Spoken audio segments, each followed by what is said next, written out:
Mana nziringira atari wowe gusa. Haleluya, haleluya, haleluya. Aye, ay, ay, ay, ay.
Wala magonjwa iwe kupungukiwa fedha, hayo yote ni kwa muda tu. Ni lazima ujipe moyo, umwamini Mungu wako anaweza kukufanikisha. Anafanya njia wakati mwenzenu ndugu umeshindwa hata kuomba. Moyo wako mzito sana na huzuni tele moyoni. Nakwambia usife moyo, umwamini Mungu wako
akajambo gusa bukeya.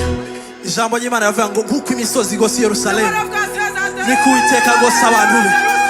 Tugiye kurimba bukeya aka karimbo gusa, bukeya gusa usubira aho ngaho hanyuma dukomeze. Murakoze. Haleluya. Ababonye neza y'Imana tumenka basamuratu.